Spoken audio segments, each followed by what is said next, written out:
بہتر ہے جی سب الگ الگ دیں. دیکھیں یہ فضیلت ہے, ہر بندے نے اپنی قبر میں جانا ہے, وہ اللہ کے حضور کیوں نہ قربانی لے کے جائے. ان صلاتی و نسکی و محیای و مماتی للہ رب العالمین. رہا شرعی مسئلہ تو یہ ہے کہ ایک خاندان کی طرف سے ایک قربانی کافی ہے. وہ سنن ابن ماجہ میں بھی اور جامع ترمذی میں حدیث موجود ہے. ابو ایوب انصاری رضی اللہ تعالیٰ عنہ سے جب پوچھا گیا تو انہوں نے فرمایا کہ ہم نبی الاسلام کے زمانے میں ایک خاندان کی طرف سے ایک ہی بکری قربان کیا کرتے تھے. پھر بعد میں جب لوگ باہم دولت میں ایک دوسرے پہ فخر کرنا شروع کر دیا تو پھر ایک سے زیادہ لوگ جانور قربان کرنا شروع کر دیا لوگوں. اور ایک اور حدیث ہے سنن ابن ماجہ میں بھی المستدرک للحاکم میں, ایک اور صحابی کہتے ہیں کہ ہم تو ہمیشہ سے پورے خاندان کی طرف سے ایک ہی جانور قربان کیا کرتے تھے, بکری یا بکرا, اور لیکن اب میرے گھر والے مجھے اکساتے ہیں تو ہم یعنی ایک دوسرے پہ روب ڈالنے کے لیے کہ ہمسایوں نے تو 3 بکرے دیے ہیں تم کیوں ایک. یہ صحابہ کے زمانے میں بھی ہے سر. یہ جو ہائری پیڑی ہے جو ہم کہتے ہیں نا, اس پیڑی نے تینا کرتا, یہ وہ جو ایک خاندانی ٹسل ہے یہ, تو وہ صحابی کہتے ہیں اب مجبوراً ہمیں اپنے گھر والوں کے اکسانے کے الفاظ ہیں, اکسانے پہ ہم بھی 1-2 بکرے زیادہ کر دیتے ہیں. ورنہ شرعی مسئلہ یہی ہے کہ ایک خاندان کی طرف سے ایک قربانی. یہ خاندان سے مراد ایک چولہا ہے. ایک چولہا اس اعتبار سے کہ میاں بیوی بچے. اب آپ کوئی گھر ایسا لے آئیں کہ جہاں پہ 5 فیملیز رہ رہی ہیں اور چولہا ایک ہو تو وہ آپ کہیں گے ایک قربانی نہیں, وہ 5 خاندان. چولہا عموماً بولا جاتا ہے اس اعتبار سے کہ ایک کوئی مرد ہے, اس کی بیوی اس کے ساتھ ہے, اس نے ماں باپ بھی اپنے ساتھ رکھے ہوئے ہیں, ایک ہی چولہے سے کھا رہے ہیں, تو وہ اس اعتبار سے ایک خاندان ہے. تو لیکن اگر 5 خاندان ایک جگہ پہ رہ رہے ہیں اور دیگ پکاتے ہیں اور وہ کہیں چولہا ہمارا ایک ہے, دیگ پک رہی ہے تو سر ایک گائے بھی لے سکتے ہیں, وہ 5 مل کے 5 حصے اس میں رکھ لیں. 5 تو خیر کم سے کم ہے, زیادہ سے زیادہ 7 ہے. اچھا یہ بھی بات لوگوں میں مشہور ہے کہ جی 7 ضروری پورے کر رہے ہیں, نہیں, 7 زیادہ سے زیادہ. ایک بندہ بھی ایک گائے دے سکتا ہے, 2 بندے بھی مل کے ایک گائے دے سکتے ہیں. بکرا نہیں 2 بندے مل کے دے سکتے گائے. تو اگر 5 گھر میں خاندان ہے, ویسے خرچے ان کے علیحدہ علیحدہ ہیں, صرف ایک چولہا اکٹھا ہونے سے یہ نہیں ہوگا کہ ایک خاندان بنے گا. اب یہ تو نہیں ہے کہ بھی ایک بھائی کی سالی کی شادی آئی ہے تو دوسرا بھائی اس کے بچوں کو وہ بوٹ لے کے دے رہا ہے اور 7 جوڑا لے کے دے رہا ہے, وہ اپنے باقی خرچے بھی تو کر رہے ہیں نا. تو اس اعتبار سے اگر میاں بیوی بچے یہ ایک خاندان ہے, چاہے وہ 5 بھائی اکٹھے رہ رہے ہیں, چولہا اکٹھا جل رہا ہے, پھر بھی وہ 5 خاندان تصور ہوں گے, ہر ایک خاندان کو اپنی قربانی واجب نہیں ہے. صرف حنفی تھوڑے سے اس معاملے میں سختی کا شکار ہوئے ہیں, اور وہ سختی ان کی حدیث کے ظاہری الفاظ پہ دیکھا جائے تو کسی حد تک جسٹیفائی بھی ہے. سنن ابن ماجہ میں حدیث ہے, المستدرک للحاکم کے اندر موجود ہے, مسند امام احمد میں ہے, امام حاکم نے بھی اسے صحیح کہا, امام ذہبی نے بھی موافقت کی کہ جو لوگ استطاعت کے باوجود قربانی نہیں کرتے وہ ہماری عیدگاہوں سے دور رہیں. تو اس میں چونکہ ایک وعید ہے, اس کی وجہ سے امام حنیفہ کا یہ موقف ہے کہ عید قربان کی قربانی واجب ہے. لیکن ہم پہلے بھی آپ کو بتاتے ہیں کہ احادیث کو آپ نے صحابہ کے فہم کے مطابق دیکھ کے چلنا ہے, سلف کے فہم کے مطابق نہیں, صحابہ کے فہم کے. سلف تو امام حنیفہ بھی ہیں, انہوں نے فہم غلط لے لیا ہے, تو سلف کے فہم سے مراد ہے صحابہ کا فہم. صحابہ کا فہم یہ ہے کہ مصنف عبد الرزاق میں اور سنن الکبریٰ البیہقی کے اندر موجود ہے کہ سیدنا ابو بکر اور عمر رضی اللہ عنہما بعض اوقات جان بوجھ کے عید قربان کی قربانی چھوڑ دیا کرتے تھے تاکہ لوگ اسے واجب نہ سمجھ لیں. تو عید قربان کی قربانی سنت ہے, واجب نہیں. اہل تشیع کے ہاں بھی یہ سنت ہے, واجب نہیں. رہا احادیث میں سے یہ ایک حدیث ہے, اس حدیث کے اوپر بھی ہر صحت پہ اختلاف ہے, بہرحال آلموسٹ حسن درجے کی تو یہ مانی جاتی ہے روایت. تو وہ ہے نبی علیہ السلام نے ترغیب دلانے کے لیے, جیسے کئی ایک موقعوں پہ آپ علیہ السلام کا جس طرح فرمان ہے کہ یہود و نصارہ کی مخالفت کرو, داڑھیوں کو رنگو, یہ ترغیب دلانے کے لیے. ورنہ تو اس حدیث کو روایت کرنے والے جابر بن عبداللہ اور ان سے بھی بڑھ کے مولا علی علیہ السلام نے داڑھی نہیں رنگی, سفید ہی رکھی ہے, جواز کی حد تک یہ مطلب جائز ہے. تو یہ واجبیت کے درجے میں نہیں ہے, سنت کے درجے. لیکن جس شخص کو اللہ تعالیٰ نے استطاعت دی ہے اسے ضرور قربانی کرے گی. میں یہ باتیں اس لیے نہیں کہہ رہا, اللہ کا شکر ہے کہ میں نے یعنی جب سے اس اعتبار سے یعنی صاحب استطاعت ہوں کہ میں نے خود سے کمانا شروع کیا ہے, یعنی 15 سال سے زیادہ ہو چکے ہیں, تو میری تو کسی سال میں بھی قربانی مس نہیں ہوئی ہے. نبی علیہ السلام نے بڑے اہتمام کے ساتھ کی ہے, حتیٰ کہ آپ صحیح مسلم میں جو آپ کے آخری حج کی حدیث ہے 2950, جس میں آپ کا فرمان ہے کہ میں اپنے بعد تم میں وہ چیز چھوڑ کے جا رہا ہوں جسے مضبوطی سے پکڑ لوگے کبھی گمراہ نہیں ہوگے, وہ اللہ کی کتاب ہے. مسلم میں صرف اللہ کی کتاب کا ذکر ہے. سنت والی حدیث حاکم کے اندر ہے, وہ بھی حسن درجے میں. اور رہی غدیر خم کی حدیث, وہ تو حجۃ الوداع کے موقع پہ نہیں بلکہ واپسی پہ خم نامی گاؤں میں, وہ مسلم 6225 سے 6228. تو بخاری مسلم میں جو حدیث ہے 2950 2950 2950 جابر بن عبداللہ سے. وہ بڑی رکت انگیز حدیث ہے. جابر بن عبداللہ آلموسٹ نابینا ہو چکے ہوتے ہیں تو امام باقر ان کو ملنے کے لیے جاتے ہیں. تو ان کو بتایا جاتا ہے کہ حضور کا بچہ ہے آپ کے پاس, امام باقر حضرت حسین کے پوتے.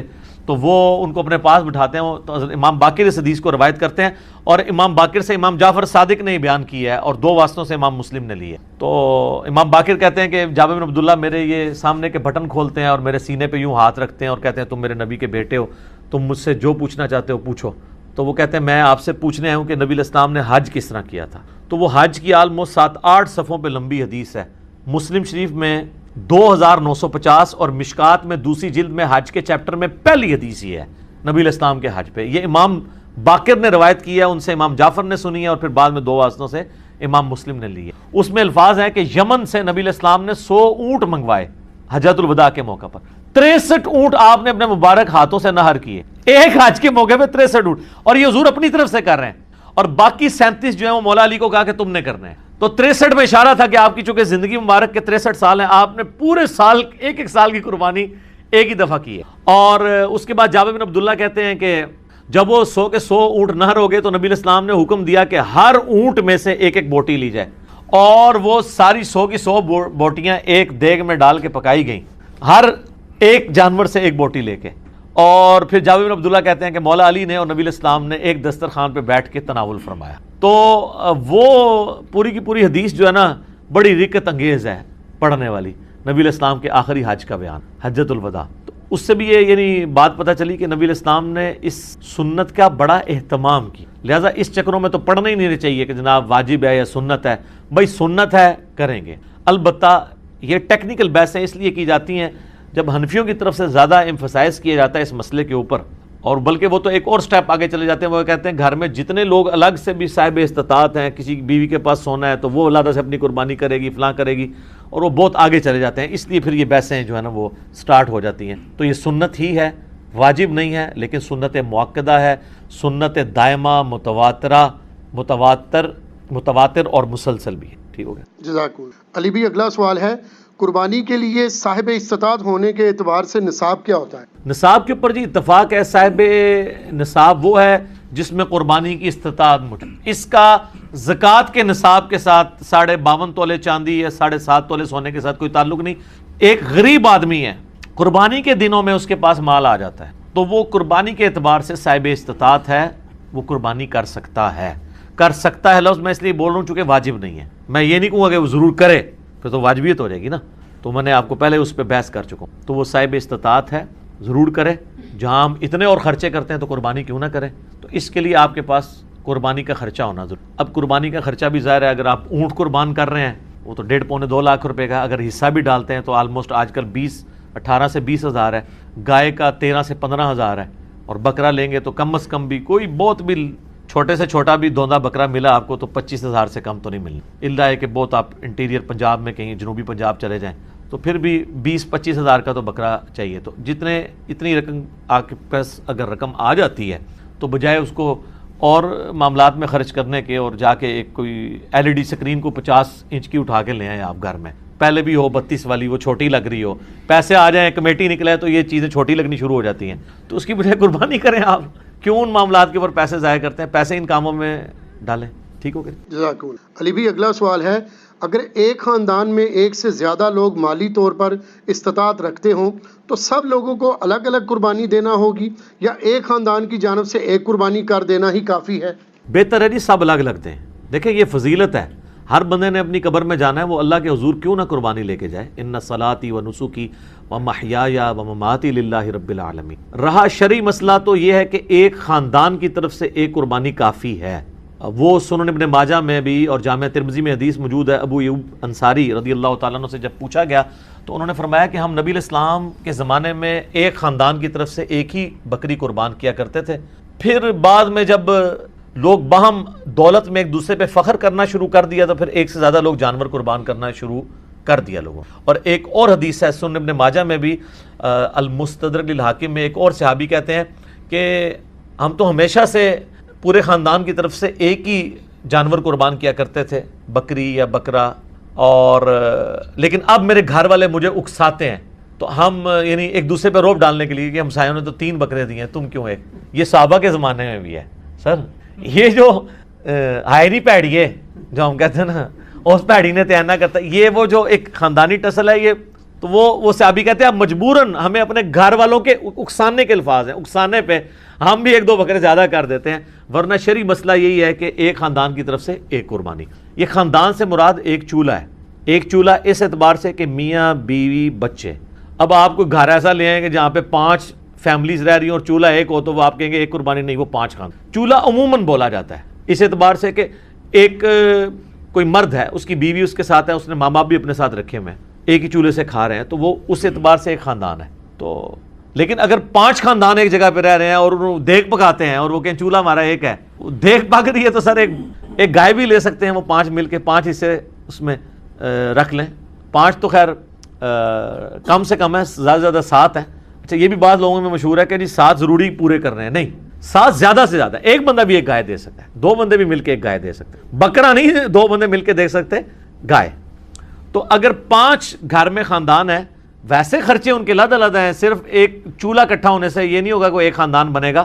اب یہ تو نہیں ہے کہ بھی ایک بھائی کی سالی کی شادی آئی ہے تو دوسرا بھائی اس کے بچوں کو وہ بوٹ لے کے دے رہا ہے اور 7 جوڑا لے کے دے رہا ہے, وہ اپنے باقی خرچے بھی تو کر رہے ہیں نا. تو اس اعتبار سے اگر میاں بیوی بچے یہ ایک خاندان ہے, چاہے وہ 5 بھائی اکٹھے رہ رہے ہیں, چولہا اکٹھا جل رہا ہے, پھر بھی وہ 5 خاندان تصور ہوں گے. ہر ایک خاندان کو اپنی قربانی الگ سے دینی چاہیے اور اس سنت کے اوپر عمل کرنا چاہیے. ایک خاندان کی طرف سے ایک قربانی کر لینا کافی ہے. ٹھیک ہے علی بھائی, اگلا سوال ہے, اگر کوئی شخص آلریڈی مقروض ہے تو کیا وہ قربانی دینے کے لیے قرضہ اٹھا سکتا ہے یا قربانی نہ دے؟ قربانی کیوں نہ دے جی, کروڑ پتی لوگ بھی مقروض ہیں. یہ بڑے بڑے فیکٹریوں کے مالکوں سے آپ پوچھیں, انہوں نے کروڑوں میں قرضے اٹھائے ہوئے ہیں. وہ ایکویٹی تو ان کی 40% ہے, 60% تو ڈیٹ انہوں نے بینکوں سے اٹھایا ہوا ہے. وہ تو سب سے پہلے تو ان کی قربانی ساقط ہو جائے گی جو امریکن بیل چپ فٹ شدہ جو ہے منگوا کے یہاں پہ قربان کر رہے ہیں. اگر آپ ان کو دیکھیں مقروض وہ بھی ہیں. یہ قرضہ جو ہے یہ عارضی قرضہ ہے, یہ اس قرضے کو وہ قرضہ نہیں کہا جاتا کہ جس کی بنیاد پہ قرضہ یہ ہے کہ ایک بندہ قرضے کے تلے اس طرح دب گیا کہ اس کی 2 وقت کی روٹی محال ہو گئی ہے اور وہ روکی سوکی کھا کے گزارا کر رہا ہے, اس کو مقروض کہا جاتا ہے. کروڑ پتی لوگوں کو مقروض نہیں کہا جاتا. وہ تمہارے پرائم منسٹر صاحب بھی کہتے ہیں اتنی تنخواہ لے کے بھی کہ میرا مشکل سے چولہا جلتا ہے, تو قربانی تو پرائم منسٹر میں بھی کوئی نہیں بن رہی ہوگی. اس طریقے سے اگر دیکھا جائے بڑے بڑے فیکٹری آنرز جو ہیں تو وہ اس طرح نہیں ہے, قرضہ اٹھا کے آپ کریں. یہ کمیٹی آپ نے قرضے ہی تو ڈالی ہوتی ہے, کمیٹی ڈال لیں. سالی کی شادی کے لیے ڈالتے ہیں, بھائی کی شادی کے لیے ڈالتے ہیں کمیٹیاں, اور وہ جوتیاں اور کپڑے ہوں تب بھی نئے لے کے دیتے ہیں بچوں کو. اس کا خرچہ نکالیں تو ایک بیل میں حصہ ڈالنے سے تو کم ہی بنتا ہے. یہ بیل میں حصہ ڈالنا تو اس سے کم ہی بنتا ہے. آج کل ایک ایوریج شادی کے اوپر 15-20 ہزار روپے لگ جاتا ہے, تو سر 12-13 ہزار روپے کا آپ بیل میں حصہ نہیں ڈال سکتے. ضروری ہے کہ آپ نے بکرا ہی لینا ہے, بیل میں حصہ ڈال لیں. تو یہ جو آپ نے کمیٹی بھی ڈالی ہوتی ہے, اگر ایک سپوز ₹1,00,000 کی آپ کی کمیٹی نکلی ہے, تیسری یا چوتھی, اور 10,000 روپیہ مہینہ ہے, تو چوتھی آپ نے کمیٹی جب لے لی ہے تو آپ نے ابھی تک تو 40,000 اس کو جمع کروایا ہے نا کمیٹی والے کو. 60,000 تو آپ نے بعد میں کرانے ہیں, لیکن ₹1,00,000 آپ نے پہلے ہی اٹھا لیا ہے, تو 60,000 کے تو آپ بھی مقروض ہیں. تو پھر تو دنیا میں کوئی بندہ ہی نہیں بچے گا. لوگ اتنے بولے بن کے نا, وہ کہتے ہیں, کئی لوگ پوچھ رہے تھے جی قرضہ بھی ہے, زکوٰۃ بھی دینی ہے, تو قرضہ بھی جو مائنس کریں گے, اور مائنس بھی کتنے الٹے طریقے سے کرتے ہیں. اس طریقے سے تو الٹا اس کو زکوٰۃ دینی پڑ جائے گی. وہ پتہ کس طرح کر رہے ہوتے ہیں, مثلا ایک بندے کا کاروبار ہے 1 کروڑ روپے کا, 40 لاکھ روپیہ اس کا اپنا تھا سرمایہ, 60 لاکھ اس نے بینک سے اٹھایا قرضہ, کتنا ہو گیا 1 کروڑ. اب وہ جب حساب کرنے لگتا ہے نا سال بعد, وہ کہتا ہے جی میں نے 1 کروڑ روپے کاروبار میں لگایا ہوا ہے, تو 1 کروڑ کی زکوٰۃ جو ہے وہ کیسے نکالی. وہ پھر کہتا ہے کہ دیکھیں جی میرا تو اپنا تھا 40, 60 میں نے بینک سے اٹھایا, تو 60 میں سے 40 نکل گئے, تو 20 لاکھ کا تو میں ابھی بھی مقروض ہوں. تو میں تو مقروض ہوں, میں کیوں زکوٰۃ دوں گا. حالانکہ وہ بیوقوف بھول جاتا ہے کہ کاروبار میں اس نے 1 کروڑ لگایا ہوا ہے. یہ 60 لاکھ 1 کروڑ میں سے مائنس ہونے ہیں, 40 لاکھ میں سے نہیں مائنس ہونے. 40 لاکھ تو اس کا اپنا تھا نا, 60,000 اس نے قرضہ اٹھایا, تو ٹوٹل کتنا ہوا 1 کروڑ. اب کاروبار میں 1 کروڑ لگا ہوا ہے, 1 کروڑ میں سے 60 لاکھ مائنس ہونا ہے, اپنے 40 جو بھی وہ 60 کاٹ دیتے. ویسے ماشاءاللہ آپ ان کو دیکھیں, ان پڑھ چٹے ان پڑھ ہے, کروڑوں کا بزنس کر رہے ہیں, آپ کو جناب زبانی پورے دن کا حساب کتاب بتا دیں گے, اور نام نہیں اپنا لکھ سکتے. کاروبار میں اتنے تیز ہیں, دعائے قنوت پھر بھی نہیں یاد ہوگی ان کو, جنازے تو ویسے ہی نہیں آتا نا, غور پہ ہے کوئی اور. تو یہ سارے بہانے ہیں جی قربانی کے. میں تو پوری کوشش کرتا ہوں کہ اس کے اوپر لوگوں کو ترغیب دلائی جائے کہ قربانی نہ مس کریں. سر یہ بہت بڑی نعمت ہے. آپ قیامت والے دن اور کچھ نہیں ہے تو حضرت ابراہیم علیہ السلام سے سفارش کے لیے عرض کر سکتے ہیں، ان کی سنت کو زندہ رکھا، ان کی سنت آپ نے زندہ، سنت ابراہیمی کو زندہ رکھا. کوئی ایک نیکی اپنے ساتھ رکھیں اور اچھی چیز قربان کریں، ریاکاری کے لیے نہیں. جس طرح وہ یہ بھی دیکھیں آپ، یہ ٹی وی چینلز پہ شروع ہو جائے گا. وہ کراچی میں ایک بندہ ہے، وہ جناب بچپن میں ایک بیل اوپر تیسری منزل پہ چوتھی منزل پہ چڑھا لیتا ہے، پھر وہ کرین آتی ہے اس کو اتارنے کے لیے. اس طریقے سے ایک بندہ ہے وہ جناب امریکن بیل منگواتا ہے، اس میں چپیں فٹ ہوئی ہوتی ہیں. اگر یہ وہ اللہ کے لیے اچھا جانور دینا بہت اچھی بات ہے، لیکن اس کی نمائش نہیں ہونی چاہیے. ریاکاری ہوئی تو اعمال برباد ہونے کا خدشہ ہے. مسند احمد میں حدیث ہے، جس نے دکھلاوے کے لیے نماز پڑھی اس نے شرک کیا، حالانکہ پڑھی نماز ہے. دکھلاوے کے لیے روزہ رکھا اس نے شرک کیا، اور دکھلاوے کے لیے اللہ کی راہ میں صدقہ کیا، یہ صدقہ ہی ہے نا اللہ کی راہ میں قربانی کرنا، تو اس نے شرک کیا. اور جو مسلم شریف میں حدیث ہے کہ قیامت والے دن ایک سخی کو، ایک شہید کو، ایک قاری کو بلایا جائے گا، اللہ تعالیٰ تینوں کو اپنی نعمتیں گنوائے گا. تو پوچھے گا تو نے میرے لیے کیا کیا؟ شہید کہے گا یا اللہ جان دے دی، اور کیا کرتا، اس سے بڑی کیا بات تھی؟ اللہ کہے گا اس لیے دی کہ لوگ تجھے بہادر کہیں، لہٰذا دنیا میں تیری بڑی تعریف ہوئی ہے، اوندھا منہ کر کے دوزخ میں. سخی کو اللہ تعالیٰ پوچھے گا، کہے گا یا اللہ میں نے تو اتنا کچھ خیرات کیا، میں تو مسجد کی ٹوٹیوں کے اوپر نیم پلیٹ بھی لگوائی کہ فلاں سیٹ صاحب نے یہ وضو خانہ اور ٹائلٹ بنوایا ہے، اور بھی تو یقین نہیں آتا بریکٹائنچ. تو اللہ تعالیٰ مائے گا یہ تو اس لیے کہا کہ لوگ اس تیری تعریف کریں، کر لی گئی، جا دوزخ میں، تم میرے پاس کوئی اجر نہیں. اور اس طریقے سے قرآن کے قاری کو کہا جائے گا تو نے اس لیے کیا کہ لوگ تیری تعریف کریں، تو بہت بڑا لامہ ہے. تو تجھے دنیا میں لوگوں نے ماشاءاللہ اتنی مدہ ذلہ دامت برکاتم عالیہ اور حافظہ اللہ، آیت اللہ، یادگار اسلاف.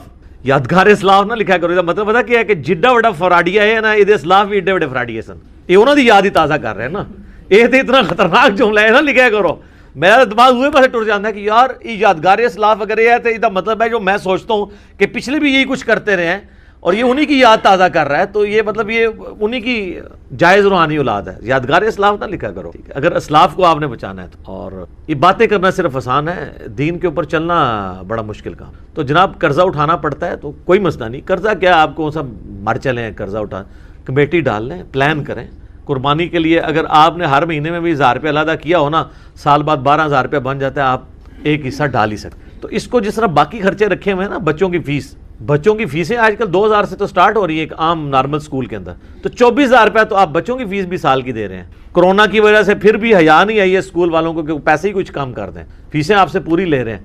تو سال میں 1000 روپے علیحدہ کر کے آپ اللہ کی راہ میں قربانی نہیں کر سکتے، کرنی چاہیے. ایون قرضہ بھی اٹھانا پڑتا ہے، ضرور اٹھائیں، کریں، کیونکہ یہ قرضہ ایسا نہیں ہے کہ جو آپ کی گردن کو دبوچ لے گا، آپ آسانی سے اتار لیں گے. 12-13,000 روپیہ کیا چیز ہے؟ اب اس چکر میں نہ پڑ جائے کہ میں نے جا کے 50,000 روپے دی کوئی بیتل بکری جا کے لینی ہے، تو وہ تو ظاہر ہے اتنا بڑا ہاتھ بھی نہ ڈالیں آپ. ٹھیک ہے نارمل قربانی کر لیں جو آپ گھر میں. اچھا بعض لوگ ہیں گھر میں موٹا گوشت کھانے کو عیب اور گالی سمجھتے ہیں، اور جب قربانی کا موقع آتا ہے تو وہ بڑے گوشت میں حصہ ڈال دیتے ہیں پیسے بچانے کی. تو چاہیے یہ ہے کہ پھر جو اگر آپ چھوٹے گوشت کو پریفرلی گھر میں کھاتے ہیں، صرف چھوٹا گوشت جو کھا رہے ہیں میں ان کی بات کر رہا ہوں، جو مکس کر کے کھا رہے ہیں ان کی نہیں بات کر رہا ہوں، تو آپ کو پھر قربانی بھی چھوٹے گوشت کی ہی دینی چاہیے. لن تنالوا البر حتی تنفقوا مما تحبون. تم کبھی بھی نیکی کے اعلیٰ درجے کو نہیں پا سکتے جب تک کہ پسندیدہ چیزیں اللہ کی راہ میں خراب نہ. ویسے موٹے گوشت سے آپ گن کھائیں اور کہیں جی ساڑھے گھر سے پکدا ہی چھوٹا ہے. جو قربانی دی واری آئے تھے وہ جناب موٹے گوشت کا حصہ 13,000 روپے کا بن رہا ہے اور بکرا جو ہے وہ آ رہا ہے 30,000 روپے کا. ادھر جناب تمہیں یاد آ جائے کہ وہ جی ابراہیم علیہ السلام جڑے نا وہ بھی بنایا بچڑا لائے سن فرشتیاں واسطے، تے موٹا گوشت سنت ابراہیمی ہے. ٹھیک ہے سر، بڑا گوشت سنت ابراہیمی ہے اور چھوٹا گوشت سنت محمدیہ ہے صلی اللہ علیہ وآلہ وسلم. بخاری مسلم میں حدیث شفاعت جو ہے وہ سٹارٹ ہی اس سے ہوتی ہے کہ نبی علیہ السلام کے سامنے دستی کا بکری کا گوشت رکھا تھا، آپ وہ ساتھ کھا رہے تھے اور آپ نے شفاعت والی حدیث بیان کی کہ قیامت والے دن سب کے سب لوگ پہلے حضرت آدم کے پاس جائیں گے. وہ حدیث کا آغاز ہی بخاری مسلم کا اس سے ہوتا ہے. اور اس سے یہ بھی ثابت ہوا کہ کھانا کھاتے ہوئے گفتگو کرنا سنت ہے، لیکن یہ اس میں احتیاط بھی ہے. بعض لوگ بہت بڑے بڑے نوالے لیتے ہیں، ساتھ گفتگو کرتے ہیں، بعض کا سانس کی نالی میں چلا جائے نا تو لگ پتہ جانا جائے. یہ جو منع کرتے ہیں نا لوگ کھانا کھاتے ہوئے بولنا نہیں چاہیے، یہ کوئی شرعی مسئلہ نہیں ہے، بلکہ اس لیے کہا جاتا ہے کہ وہ کھانا کھاتے ہوئے بعض اوقات وہ سانس کی نالی میں چلے جاتا ہے. اور آپ کو پتہ ہے یہ جینون بیماری بھی ہے بعض لوگوں. میں کئی ایسے لوگوں کو جانتا ہوں جن کو معدے کا ایشو ہے نا، ان کو ڈاکٹرز نے باقاعدہ کہا ہوا ہے کہ آپ نے کھانا کھاتے وقت نا صرف کھانا کھانا ہے، نہ باتیں کرنی ہے، نہ ٹی وی دیکھنا ہے، اور آپ نے اپنے ذہن میں حاضر کرنا ہے کہ آپ کھانا کھا رہے ہیں، کیونکہ دماغ کے سگنل پھر وہ ایسے چلیں گے کہ آپ کا خوراک کی نالی میں نہیں جائے گا. یہ جینون پرابلم ہے. یہ اذانیں شروع ہو چکی ہیں، بقیہ کے سوالات انشاءاللہ اذانوں کے وقفے کے بعد. بسم اللہ والحمد للہ والصلاة والسلام علی رسول اللہ وعلی آلہ واصحابہ اجمعین الی یوم الدین. الحمدللہ آج 19 جولائی 2020 کی علمی و تحقیقی مجلس نمبر 124 کی جو اسٹوڈیو ریکارڈنگ ہے اس کے بقیہ سوالات کی طرف آتے ہیں اذان کے وقفے کے بعد والے سوالات طرف۔ ایک اور تحفہ لے لیں، صحیح بخاری میں حدیث ہے انٹرنیشنل نمبر کے مطابق 969، ابن عباس رضی اللہ تعالیٰ عنہما کہتے ہیں کہ نبی صلی اللہ علیہ وآلہ وسلم نے فرمایا اللہ تعالیٰ کو ان 10 دنوں میں، یعنی یہ جو پورا عشرہ ہے 1 ذوالحجہ سے 10 ذوالحجہ تک، ان 10 دنوں میں کیے گئے اعمال سے بڑھ کر کوئی عمل نہیں ہے۔ ایک صحابی نے عرض کیا یا رسول اللہ صلی اللہ علیہ وآلہ وسلم کیا اس میں نیکیاں کرنا جہاد سے بھی افضل ہے؟ تو آپ صلی اللہ علیہ وآلہ وسلم نے فرمایا ہاں اللہ کی راہ میں جہاد کرنے سے بھی افضل ہے، سوائے اس شخص کے کہ جو جان اور مال لے کر اللہ کے حضور جہاد کے لیے گیا اور وہ زندہ سلامت واپس نہ آیا، نہ اس کی جان واپس آئی نہ مال، سب کچھ ہی لٹ گیا، صرف وہ شخص فضیلت میں آگے سے بڑھے گا۔ صرف جہاد کرنے والا بھی ان 10 دنوں میں نیکیاں کرنے والے سے بڑھ نہیں سکتا۔ صحیح بخاری 969۔ اور اسی حدیث کا ایک طریق جو ہے مسند احمد میں ہے انٹرنیشنل نمبر کے مطابق 6154، مصنف ابن ابی شیبہ میں 13919، انٹرنیشنل نمبر کے مطابق ابن عمر سے، اس میں بھی یہ الفاظ ہیں، اس میں آگے الفاظ ہیں کہ ان دنوں میں اللہ تعالیٰ کی کثرت کے ساتھ تکبیر، تحلیل اور تحمید بیان کرو۔ تکبیر کہتے ہیں اللہ اکبر کہنے کو، تحلیل کسے کہتے ہیں لا الہ الا اللہ کو، اور تحمید حمد بیان کرنے کو الحمدللہ۔ اور یہ دیکھیں ہماری جو تکبیرات جس پہ سنی شیعہ سب کا پوری امت کا اجماع ہے جو عملی تواتر سے ٹرانسفر ہوئی ہیں، ان میں یہ تینوں چیزیں آتی ہیں، اللہ اکبر اللہ اکبر کیا ہو گیا تکبیر، لا الہ الا اللہ تحلیل، واللہ اکبر اللہ اکبر وللہ الحمد، تینوں چیزیں آ گئی نا۔ تو یہ تکبیرات اس میں بلند کرو، اور اس میں سنت ہے کہ آپ عید کے اوپر بھی میرا کلپ ہے عید کی نماز کا طریقہ، اس میں میں نے ڈیٹیل سے بتایا کہ آپ نے بڑی عید کے لیے جب جانا ہے بلند آواز سے تکبیرات بلند کرتے ہوئے جائیں، اور چھوٹی عید کے لیے آہستہ آواز میں یہ تکبیرات بلند کی جائیں۔ اور یہ جو حدیث ہے بخاری کی 969، اس کی ہیڈنگ میں امام بخاری لے کے آئے ہیں کہ ابن عمر اور ابو ہریرہ رضی اللہ تعالی عنہما بازار میں ان 10 دنوں میں جاتے تھے اور بلند آواز سے تکبیرات پڑھتے تھے، اللہ اکبر لا الہ الا اللہ واللہ اکبر اللہ اکبر وللہ الحمد، تاکہ لوگ بھی یعنی تکبیرات پڑھیں، یعنی تکبیر ہی تکبیر ہر طرف بلند کی جاتی تھی۔ اور اسی ہیڈنگ میں امام بخاری 969 کے اوپر ہیڈنگ میں لے کے آپ پی ڈی ایف میں دیکھیں گے نا تو آپ کو امام بخاری کے باب کی ہیڈنگز تعلیقاً روایتیں مل جائیں گی، جن کی صحیح اسناد مصنف عبد الرزاق اور مصنف ابن ابی شیبہ میں بھی آپ کو، اور سنن کبری البیہقی میں، یہ 3 مین کتابیں ہیں صحابہ کے آثار کی جن میں آپ کو مل جائیں گی انشاءاللہ۔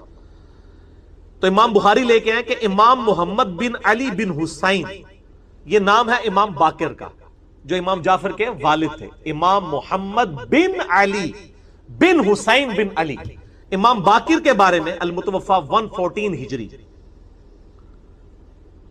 کہ وہ نوافل کے بعد بھی تکبیرات کو بلند کیا کرتے تھے ان 10 دنوں میں، یعنی نماز پڑھنے کے بعد بھی وہ سنتوں کے بعد، ایک تو فرض کے بعد بھی کرنی ہے، وہ روایت بھی آ گئی ہے المصنف ابن ابی شیبہ میں انٹرنیشنل نمبر کے مطابق 5631 ہے کہ مولا علی علیہ السلام رضی اللہ تعالیٰ عنہ، ان کے بارے میں آتا ہے کہ آپ رضی اللہ تعالیٰ عنہ 9 ذوالحجہ کی فجر سے لے کر 13 ذوالحجہ کی عصر تک ان تکبیرات کو بلند کیا کرتے تھے، جو ساری امت کرتی ہے۔ آپ دیکھتے ہیں نا کہ 9 ذوالحجہ، اور وہ یوم عرفہ سعودیہ والے کے مطابق بھی کر رہے ہوتے ہیں، ہم اپنے مطابق کر رہے ہوتے ہیں، اللہ اکبر لا الہ الا اللہ واللہ اکبر اللہ اکبر وللہ الحمد، کم از کم ایک دفعہ پڑھیں فرض کے بعد۔ اور امام باقر کے بارے میں آ رہا ہے امام بخاری لے کے ہیں کہ وہ نوافل اور سنتوں کے بعد بھی پڑھا کرتے تھے۔ اچھا، المصنف ابن ابی شیبہ میں آپ اگر تکبیرات والا چیپٹر نکالیں نا، جس سے میں نے یہ روایت مولا علی کی بیان کی، اس میں آپ کو 3 طرح کی تکبیرات ملیں گی، تینوں ہی سنت ہیں کیونکہ صحابہ اور تابعین سے ثابت ہیں۔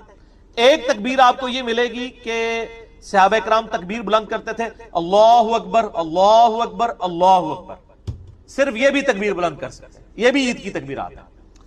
دوسری تکبیر جو مشہور ہے اللہ اکبر لا الہ الا اللہ واللہ اکبر اللہ اکبر وللہ الحمد، اور تیسری تکبیر بھی ملتی ہے اللہ اکبر کبیرہ والحمد للہ کثیرہ وسبحان اللہ بکرۃ واصیلا۔ اور یہ جو میں نے آخر میں دعا پڑھی تو صحیح مسلم میں اس کی فضیلت آئی ہے کہ ابن عمر کہتے ہیں کہ ایک شخص نے نبی الاسلام کے پیچھے پڑھی تو آپ فرمایا اس کے لیے تو آسمان کے دروازے کھول دیے گئے، اور کہتے ہیں اس دن کے بعد میں نے اس دعا کو کبھی نہیں چھوڑا.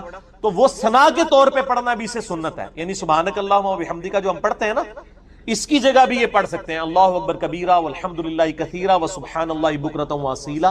یہ واؤ کے بغیر بھی ثابت ہے, واؤ کے ساتھ بھی ہے. اللہ اکبر کبیرہ الحمدللہ کثیرہ سبحان اللہ بکرۃ واصیلا, واؤ کے ساتھ ذرا اس میں کنٹینیوشن آ جاتی ہے. تو یہ تینوں تکبیرات ثابت ہیں.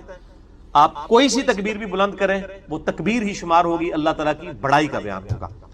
یہ سارے وظائف جو آپ کر سکتے ہیں وہ ضرور کریں. بہرحال بعض اوقات کسی کی مجبوری ایسی ہو سکتی ہے کہ اسے آفس کی مجبوریوں کی وجہ سے یا اپنے کاروبار کی مصروفیت کی وجہ سے یا بچوں کی دیکھ بھال کی وجہ سے ہماری اسلامی بہنوں کو ٹائم نہ ملے, یا بعض اوقات صحت بھی اجازت نہیں دے رہی ہوتی. تو سیم یہی سوال سیدنا علی بن ابی طالب رضی اللہ تعالیٰ عنہ علیہ السلام کی بڑی بہن تھی سیدہ ام ہانی سلام اللہ علیہا, جو نبی علیہ السلام کی کزن لگتی ہیں, مولا علی کی بڑی بہن ہے اور ایجڈ خاتون تھی, نبی علیہ السلام کی بہن ہی لگتی تھی, تو آپ ان کے پاس چلے جایا کرتے تھے. تو یہ حدیث سنن نسائی الکبریٰ کے اندر موجود, ہم نے بلو کارڈ کے اندر اس حدیث کا ریفرنس بھی دیا ہوا ہے. پہلے میں ان کارڈز کے بارے میں آپ کو بتا دوں, یہ 2 کارڈز ہمارے ہیں جو ہم نے شروع میں جن کارڈز کو پرنٹ کیا تھا, جو آپ ڈاک میں منگوا بھی سکتے ہیں. ایک بلو کارڈ ہے اور ایک ہے گرین کارڈ. بلو کارڈ جو ہے وہ پیچھے سے مجھے دیں, یہاں تو نہیں رکھے ہوئے, 2 کارڈ دے دیں. بلو کارڈ جو ہے وہ صبح و شام کے اذکار ہیں, اور گرین کارڈ جو ہے وہ فرض نماز کے بعد کے اذکار ہیں. ان کے میں نے بڑی حکمت کے ساتھ کلر کوڈنگ کی ہوئی ہے. یہ بلو کارڈ ہے, یہ آپ کو PDF اس کا ahlsunnatpak.com سے آپ ڈاؤن لوڈ کر سکتے ہیں. ایپ بھی بنی ہوئی ہے, ہارڈ کاپی بھی ہماری اکیڈمی سے آپ منگوا سکتے ہیں. فون صبح 9 سے لے کے 5 بجے تک آن ہوتا ہے, +92 کے کوڈ کے ساتھ 32159000162 032159000162. بلو کارڈ میں حکمت ہے. آپ بتا, بلو کارڈ دنیا کا ایک بلو کارڈ ہے, وہ ہے UK میں ورک پرمٹ, کوئی بلو کارڈ کہتے ہیں. یہ آخرت کا بلو کارڈ ہے, صبح شام کے سنت اذکار, اکثر بخاری مسلم سے. دوسرا کارڈ ہے یہ گرین کارڈ, آخرت کا. دنیا کا بھی گرین کارڈ ہوتا ہے, وہ تو سب کو ہی پتا ہے, امریکن نیشنلٹی. یہ آخرت کا گرین کارڈ, فرض نماز کے بعد سنت اذکار. پھر میں نے ایک مختصر کارڈ بھی بلو کارڈ میں سے نکالا, یہ اورنج کارڈ, جادو ٹونا وبائی امراض قدرتی حادثات سے بچنے کے سنت وظائف. یہ سب آپ کو PDF فارم میں اویلیبل ہیں, فریلی آپ ڈاؤن لوڈ کر کے. اس میں صرف 5 اذکار ڈالے تھے. جو بلو کارڈ پورا نہیں پڑھ سکتا کم از کم یہ پڑھ لے, تو اس کے لیے اس معاملے میں انشاءاللہ تعالی آسانی ہو جائے گی. تو یہ تینوں کارڈ جو ہے نا جی, کوشش تو کریں کہ یہ کارڈ روزانہ آپ لوگ پڑھیں, آپ کے لیے بینیفیشری ہوں گے انشاءاللہ تعالی. بل سنن نسائی الکبریٰ کی طرف آئیں, وہ جو حدیث میں بیان کر رہا ہوں. ترمذی میں بھی روایت موجود ہے, لیکن ترمذی والی روایت جو ہے نا کمزور ہے. صحیح سند اس کی سنن نسائی الکبریٰ کے اندر ہے. ہمارے بلو کارڈ میں 19 نمبر کے اوپر یہ وظیفہ ہے. انٹرنیشنل نمبر کے مطابق 10680 10680 نمبر حدیث ہے. سیدہ ام ہانی کہتی ہیں یا رسول اللہ میں بوڑھی ہو گئی ہوں, لمبے وظیفے مجھ سے کوئی نہیں ہوتے, مجھے کوئی ایک وظیفہ ایسا بتا دیں جو میں کر لوں, میرے لیے کفایت کرے. سر جو وظیفہ پھر لیا ہے نا مولا علی کی بہن نے, وہ ایسا وظیفہ ہے کہ مجھے ابھی تک اتنا تگڑا اور کوئی وظیفہ نہیں احادیث میں نظر آیا جس کی اتنی فضیلت ہو. آپ علیہ السلام نے فرمایا 100 دفعہ روزانہ سبحان اللہ پڑھ لیا کرو, تمہیں 100 غلام آزاد کرنے کا ثواب ملے. سر روزہ اگر آپ توڑ بیٹھیں تو ایک غلام آزاد کرنا پڑتا ہے, تو 100 روزوں سے بھی کے برابر یہ آپ سمجھ لیں. 100 دفعہ الحمدللہ پڑھ لیا کرو, تمہیں 100 گھوڑے اللہ کی راہ میں جہاد کے لیے بھیجنے کا ثواب ملے. 100 دفعہ اللہ اکبر پڑھ لیا کرو, تمہیں 100 اونٹ اللہ کی راہ میں بھیجنے کا, قربان کرنے کا, نہر کرنے کا ثواب ملے گا. 100 اونٹ, سر ایک اونٹ کی قیمت آلموسٹ 2-2.5 لاکھ کروڑوں روپے کا وظیفہ ہے جی, ملینز آف ڈالرز کا یہ وظیفہ ہے فری میں. اور 100 دفعہ لا الہ الا اللہ پڑھ لیا کرو, یہ زمین و آسمان کے درمیان جتنا فاصلہ ہے اس کو ثواب سے بھر دے. سر لا الہ الا اللہ کے پھر برابری کون کر سکتا ہے. وہ حدیث بطاقہ ہے نا, کاغذ کے پرزے والی حدیث جامع ترمذی میں, کہ ایک شخص کے 99 دفاتر گناہوں کے کھولے جائیں گے اور نامہ مال تل رہا ہوگا, تو اللہ تعالیٰ فرمائے گا میں کسی کے ساتھ ناانصافی نہیں کرتا. دوسری طرف ایک کاغذ کا ٹکڑا ڈالا جائے گا جس پہ لا الہ الا اللہ لکھا ہوگا. وہ شخص کہے گا یہ ایک ٹکڑا کیا کر سکتا ہے, بس وہ رکھنے کی دیر ہوگی, وہ پڑھنا بھاری ہو جائے گا. اللہ کے نام سے تو وزنی کوئی چیز نہیں ہو سکتی. اسے کہتے ہیں کاغذ کے پرزے والی حدیث, اس کے لیے جنت کا حکم ہو جائے گا. لا الہ الا اللہ کا مقابلہ نہیں ہے. تو یہ 4 وظیفے ہیں، سبحان اللہ، الحمدللہ، اللہ اکبر، لا الہ الا اللہ. یہ اتنا محبوب وظیفہ ہے کہ جو سنن نبی داؤد میں، جامع ترمذی میں صلاۃ و تسبیح والی حدیث ہے، اس میں 300 دفعہ کون سے کلمات پڑھے جاتے ہیں؟ یہی سبحان اللہ والحمدللہ ولا الہ الا اللہ واللہ اکبر. بس اتنا ہی پڑھنا ہوتا ہے. یہ ولا حول ولا قوت الا باللہ کی حدیثیں الگ سے ہیں، لیکن صلاۃ و تسبیح میں اتنا ہی پڑھنا ہوتا ہے، 4 کلمات. حتیٰ کہ صحیح مسلم میں حدیث ہے، نبی علیہ السلام نے فرمایا یہ 4 کلمات مجھے ہر اس چیز سے بڑھ کر محبوب ہیں جن پہ سورج طلوع ہوتا ہے. یعنی دنیا اور جو کچھ دنیا کے اندر ہے اس سے بڑھ کر مجھے یہ چیز محبوب ہے کہ میں یہ 4 کلمات کہہ لوں، سبحان اللہ والحمدللہ ولا الہ الا اللہ واللہ اکبر. اور صحیح مسلم کی ایک اور حدیث ہے کہ نبی علیہ السلام نے فرمایا اللہ تعالیٰ کو اس سے بڑھ کر کوئی اور کلمات محبوب نہیں ہے. اور یہ حصہ بخاری میں بھی ہے اس کا، اور اس میں اللہ تعالیٰ کی طرف سے کوئی پابندی نہیں ہے، تم ان کی ترتیب بھی بدل سکتے ہو. یعنی سبحان اللہ کے بعد آپ اللہ اکبر پڑھ لیں، پھر لا الہ الا اللہ، کوئی فرق نہیں. یہ ایک اوپن چیز ہے.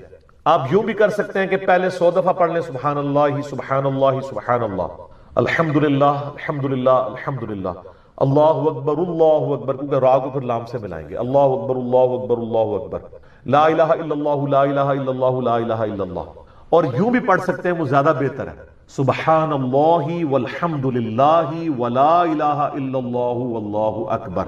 کیونکہ اکبر پہ وقف کریں گے، ورنہ یہ سبحان اللہ تو الحمدللہ ہی پڑھ نہیں سکتے آپ، کیونکہ الحمدللہ الحمدللہ بنے گا کنٹینیوس، جیسے اللہ اکبر اللہ اکبر اللہ اکبر بنے. تو وقف کرنا پڑے گا سوائے سبحان اللہ کے. سبحان اللہ یہ تو پڑھ سکتے ہیں، لیکن الحمدللہ کو الحمدللہ الحمدللہ وقف کرنا پڑے گا.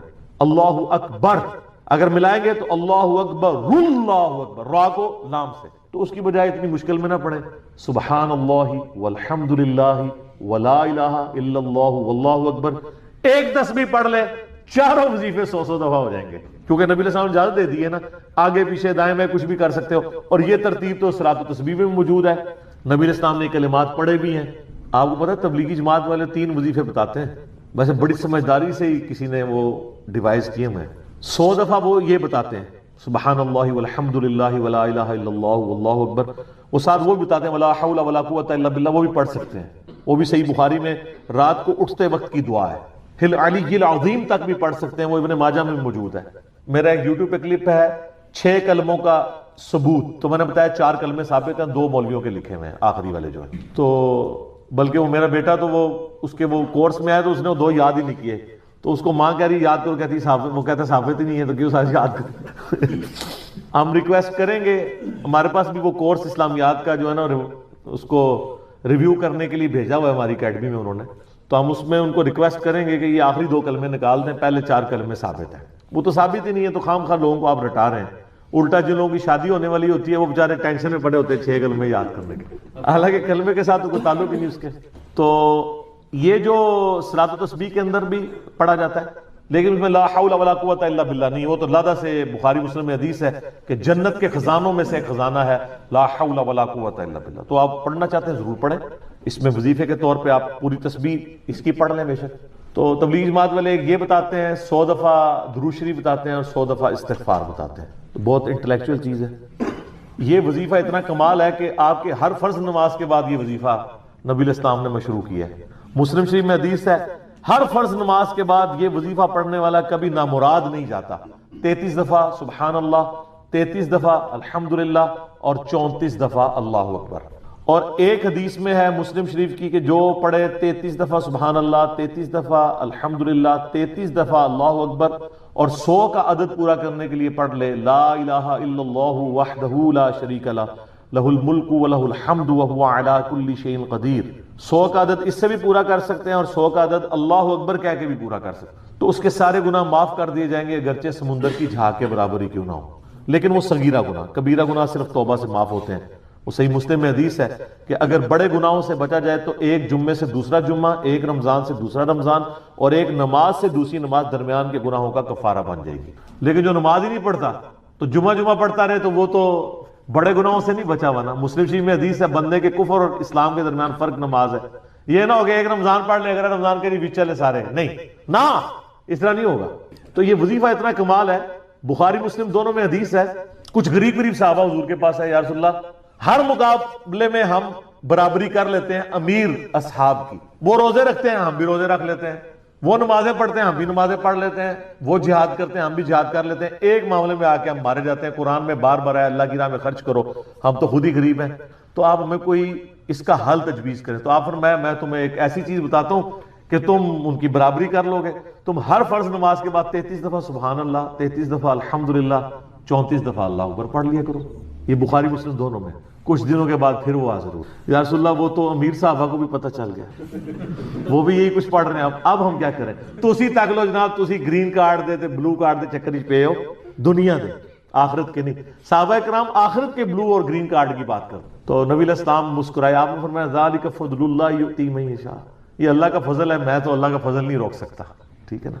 تو ظاہر ہے گیون سرکمسٹانسز اللہ کے دیے ہوئے ہیں، اس کے اندر آپ بیسٹ پرفارم کرنے کی کوشش کریں۔ اللہ کے فضل کو تو کوئی روک نہیں لگا سکتا نا، کوئی یہ نہیں کہہ سکتا کہ جی وہ یعنی تیرے ہوتے جنم لیا ہوتا کیوں نہیں ہوا، ہو سکتا ہے ابو جہل ہی ہوتا۔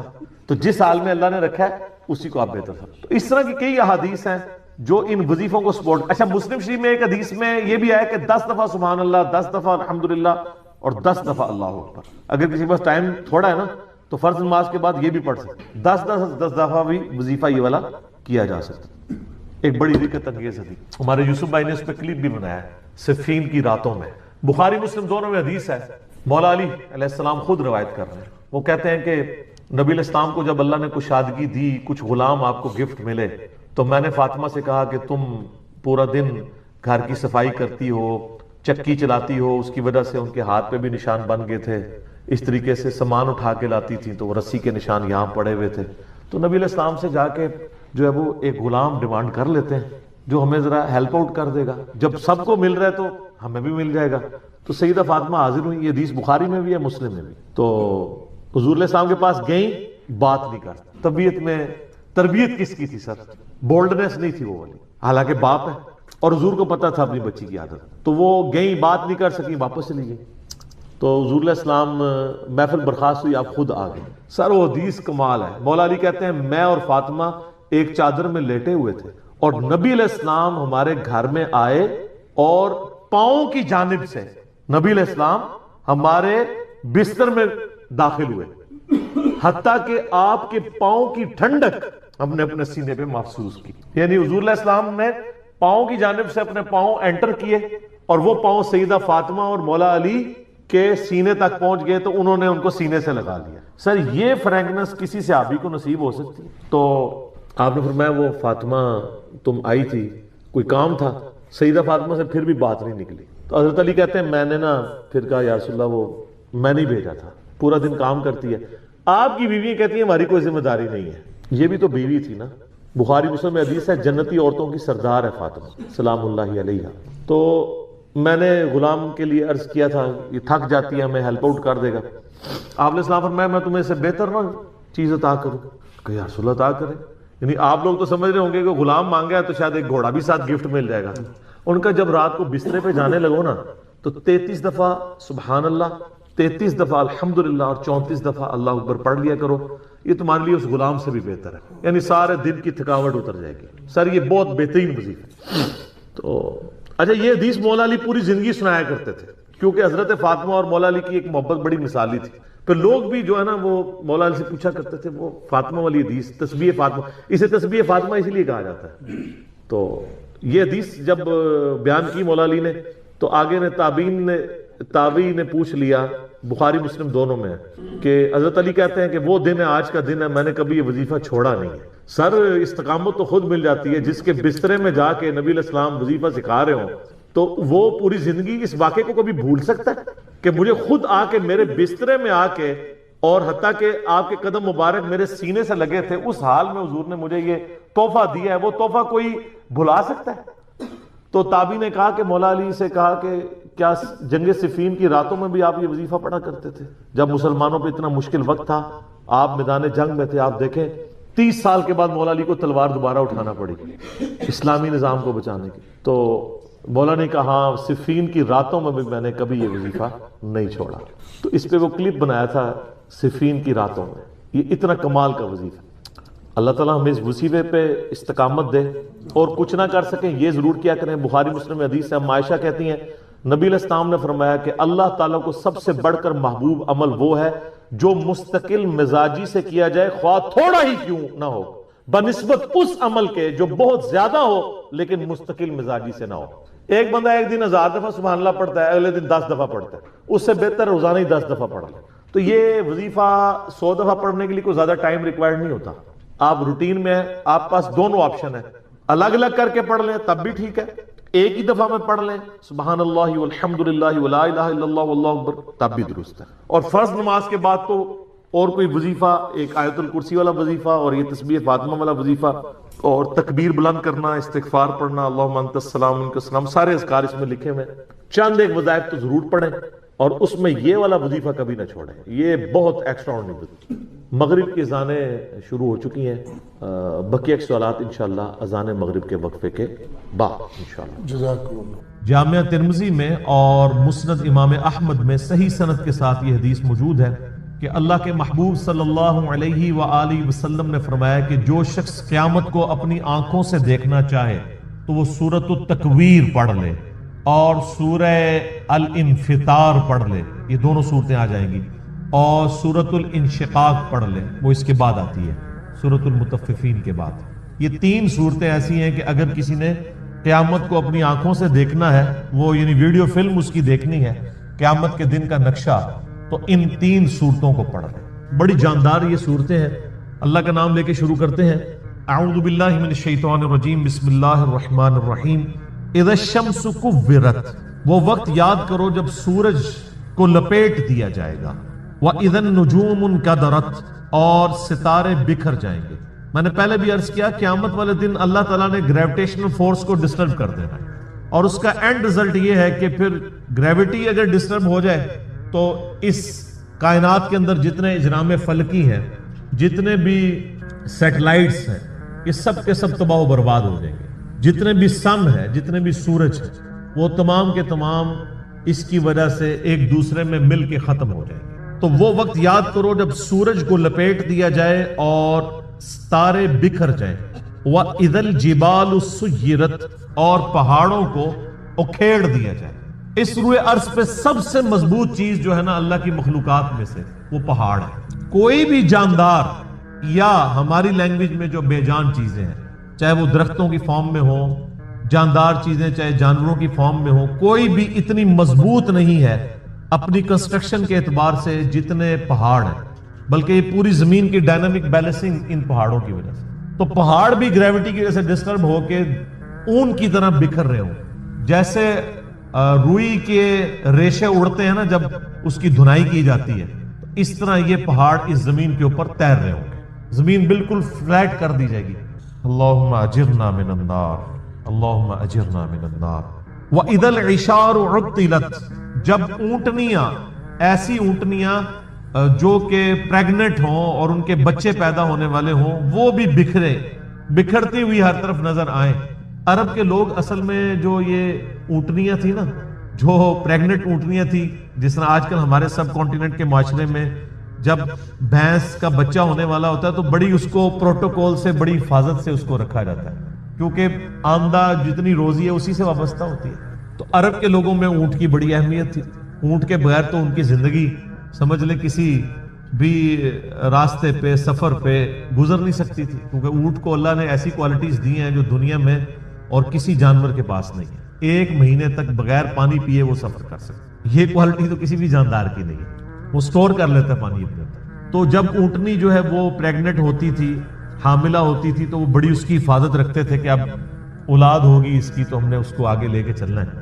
تو عرب کے لوگوں کو اسی چیز کی طرف توجہ دلائی گئی کہ جس اونٹنی کو تم بڑا ایسٹ سمجھتے ہو اپنی زندگی میں, وہ قیامت والے دن وہ پریگننٹ اونٹنیاں بھی گویا کہ اس طرح بکھر رہی ہوں گی, ان کا مالک بھی ان سے بے خبر ہوگا.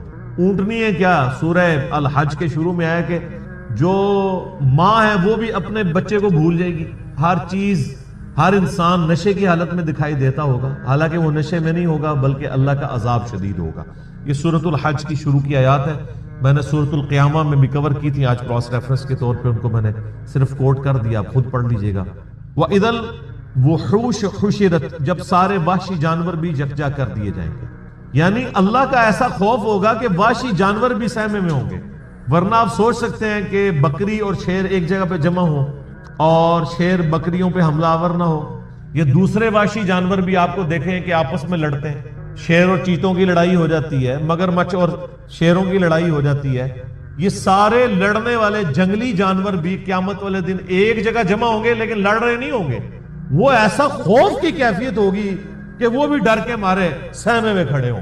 انسانوں کی بھی کیا حالت ہونی ہے, تو وہ وحشی جانور بھی, کیونکہ قیامت دن ان کو بھی زندہ کیا جائے گا. صحیح مسلم میں حدیث ہے کہ قیامت والے دن اللہ تعالیٰ ایک سینگ والی بکری اور ایک بغیر سینگ والی بکری, جس نے دنیا میں آپس میں لڑائی کی اور سینگ والی بکری نے بغیر سینگ والی بکری کو سینگ مارا, تو اللہ تعالیٰ قیامت والے دن, صحیح مسلم کی حدیث ہے, دونوں کو زندہ کرے گا اور بغیر سینگ والی بکری کو سینگ دیے جائیں گے اور سینگ والی کے سینگ چھین لیے جائیں گے کہ آج تم اپنا بدلہ اتارو. بدلے کا دن ہے جی وہ, مالک یوم الدین, قیامت کا دن بدلے کا دن.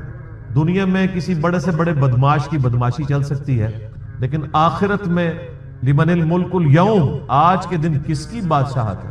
للہ الواحد القہار, اس اکیلے اللہ کی جو سب پہ چھایا ہوا ہے. آپ دیکھیں یہ سورۃ المومن کی آیت ہے, اللہ نے قیامت کے دن اپنا نام ہی القہار رکھا ہوا, سب پہ چھایا ہوا. تو اللہ تعالیٰ فرماتا ہے اس دن وحشی جانور بھی سہمے میں کھڑے ہوں گے ایک جگہ. وَإِذَا الْبِحَارُ سُجِّرَتْ, جب سمندر بھڑکا دیے جائیں گے.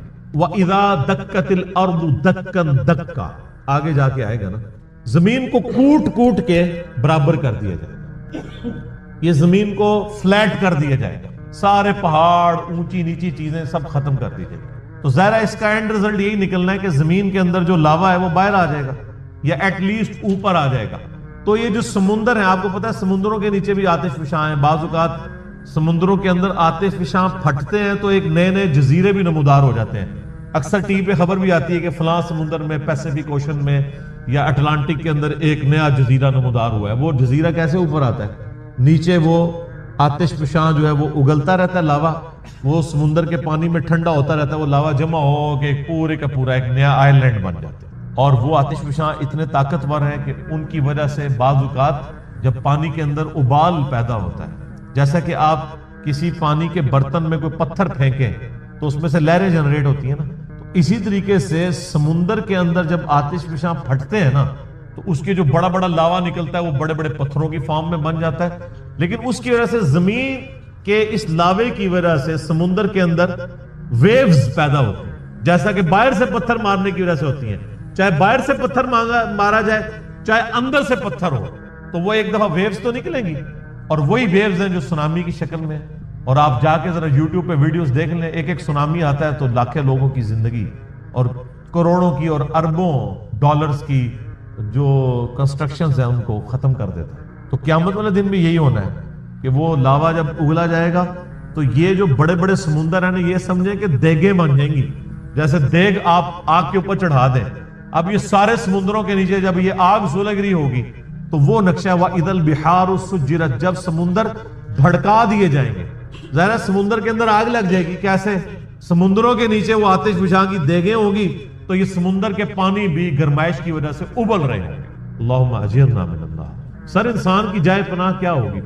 تو خوش نصیب تو وہ لوگ ہیں جن کو اللہ کے عرش کا سایہ نصیب ہوگا. بخاری و مسلم میں حدیث ہے کہ قیامت والے دن اللہ کے سائے کے سوا, یعنی اس کے عرش کے سائے کے سوا اور کوئی سایہ نہیں ہوگا, اور 7 طرح کے لوگ اس